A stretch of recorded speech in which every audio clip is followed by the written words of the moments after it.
news. Let's cross now to Dave Keating in Brussels. Firstly, Dave, why is Vladimir Putin insisting that Russia now be paid in roubles for its gas? Well, Annette, the reason he wants this so badly is very clearly to prop up the ruble, which has lost value in face of Western sanctions, although its value has been really recovering over the past days. If these governments have to make their payments in rubles, that boosts the value of the ruble. It could boost it even to higher than it was before the invasion. So the reasoning here is economic, but it's also, I think, Putin wants to show to the Russian people that he's fighting back against these sanctions and that Russia has leverage. And on energy, it certainly does have leverage. Just a bit of background here. While the US has banned imports of Russian energy, the EU has not. It was relatively easy for the US to do. They only get about 5% of their energy from Russia, but the EU gets 45% of its gas imports and 25% of its oil imports from Russia. And so that ban has just really not been considered an option so far. And in the meantime, both the EU and Russia are becoming very codependent in this energy relationship because Putin needs the money from the energy exports in order to fund the Ukraine war, and the EU needs the energy exports in order to keep the lights on and keep the heat on. And so the prospect of a sudden loss of that Russian energy is considered a very, very scary prospect, and even German Chancellor Olaf Scholz said that it could throw the European economy into disarray and recession.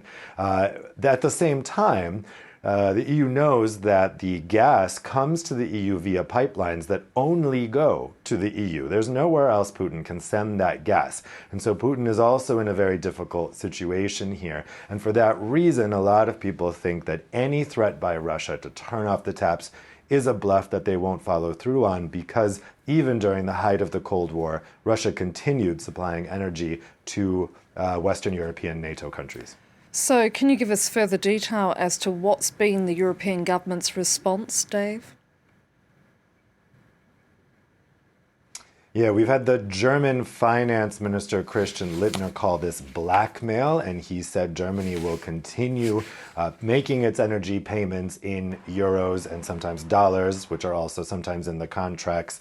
We've had similar statements from other European governments. The line is, no, we will not pay for the Russian energy in rubles. But here's the trick. There's a workaround here, which I think explains why the gas markets today haven't gone crazy with this news. One is, as you mentioned in the intro, that payments don't actually come due until late April, early May. So there's some time here before any prospect of a energy shutoff. And the other is the wording of this declaration would actually allow the European governments to make their payments in euros to a bank account at Gazprom Bank, that's the bank of Russia's energy supplier, and then have that switched into rubles by the bank. And so Christian Lindner could still really maintain that that Germany is not paying in rubles, it is paying in euros, even under that arrangement, which Russia has said would be acceptable to it. So there's a face-saving way out for both sides here. Putin can still claim he's getting tough on the European governments, and the EU can still claim that it's not paying in rubles,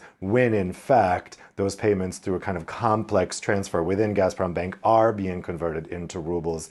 It doesn't really make much of an economic difference, but it allows each side to make claims that are saving face. So for the moment, it looks highly unlikely that Russia would actually turn off the taps, but we're in exceptional circumstances here, and we just don't know what might come in the coming weeks.